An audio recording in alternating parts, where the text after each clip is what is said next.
할렐루야, 기도의 말씀에 오신 여러분 사랑하고 축복합니다. 오늘 말씀은 여호수아 10장 1에서 14절입니다. 여호수아가 늙고 나이가 많아졌다. 주님께서 그에게 말씀하셨다. 너는 늙었고 나이가 많은데 정복하여야 할 땅은 아직도 많이 남아있다. 남아있는 땅은 이러하다. 블레셋 사람과 그술 사람의 모든 지역과. 아멘. 오늘 본문은 가나안 정복 전쟁이 어느 정도 마무리되어 가던 시점에 하나님께서 여호수아에게 말씀하시는 장면으로 시작합니다. 너는 나이가 많아 늙었다. 그의 인생이 이제 마지막을 향해 가고 있는 듯한 순간이죠. 그런데 그때 하나님께서는 뜻밖의 말씀을 하십니다. 여호수아에게 아직 해야 할 일이 남아있다고 하십니다.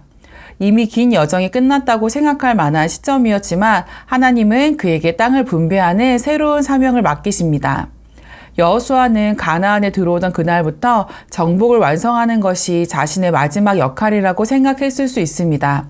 그게 자신에게 주어진 평생의 사명이라고 여겼을지도 모릅니다. 그러나 하나님은 여호수아가 생각한 그 지점에서 멈추지 않으시고 그에게 또 다른 사명을 주십니다. 하나님은 인간의 생각과 계획에 맞춰 일하시는 분이 아니기 때문입니다. 하나님은 여호수아의 나이나 몸의 한계를 보지 않으시고 여전히 하나님이 이루실 일 안에서 그에게 필요한 역할을 맡겨주십니다. 우리도 종종 지금 하고 있는 일이 평생의 일이라고 생각합니다. 지금 내가 붙들고 있는 사명이 내가 끝까지 책임져야 할 자리라고 여기기도 하죠. 그러나 하나님은 우리가 가진 생각을 넘어서서 새로운 길을 여실 때가 있습니다. 때로는 지금 붙잡고 있는 일을 내려놓게 하시고 때로는 전혀 다른 자리를 보여주시기도 합니다. 그런데 우리는 사명 자체에 집중한 나머지 하나님께서 주시는 변화의 신호를 듣지 못할 때가 있습니다. 사명은 중요하지만 사명보다 더 중요한 것은 그 사명을 주시는 하나님 자신입니다. 하나님께서 붙들라고 하시면 붙들고 멈추라 하시면 내려놓는 것, 그것이 순종의 길입니다. 여호수아에게 주어진 새로운 사명 역시 그랬습니다. 이제 남은 정복은 여호수아만의 임무가 아니었습니다. 하나님은 그 일을 다음 세대, 곧 이스라엘 공동체 전체에게 맡기십니다. 지금까지는 여호수아가 앞에서 싸웠고 전쟁의 흐름을 이끌었지만 이제는 각 지파가 자기 땅을 받고 그 땅에서 순종하며 싸워가야 하는 시점이 된 것입니다. 사명은 옮겨갑니다. 사람은 바뀌지만 하나님의 계획은 계속됩니다. 6절에서 하나님은 이렇게 말씀하십니다. 내가 그들을 이스라엘 자손 앞에서 쫓아낼 것이다. 이 말씀은 여호수아에게는 이제 내려놓아도 된다는 위로입니다. 앞으로 이스라엘이 그 땅에서 싸우겠지만 그 싸움의 주체는 여전히 하나님이시기 때문입니다. 그래서 여호수아는 걱정할 필요가 없었습니다. 자신이 하던 일을 이어받는 사람들이 흔들릴지 염려할 이유도 없었습니다.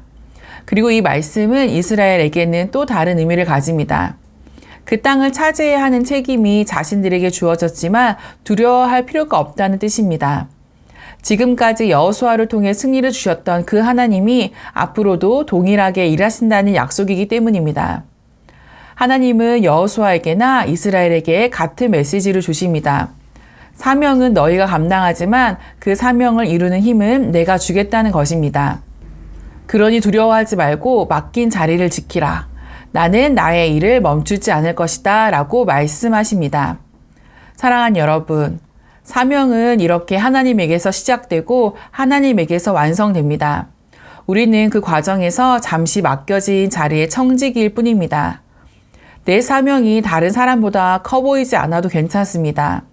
어떤 사람에게는 전면에서 싸우는 역할을 주시고 어떤 사람에게는 분배하고 세대를 잇는 역할을 맡기십니다. 또 어떤 사람에게는 짧은 기간 동안 특정한 사명을 맡기시고 어떤 사람에게는 오래 지속되는 사명을 주십니다. 그러나 그 어떤 사명도 하나님 안에서는 헛되지 않습니다.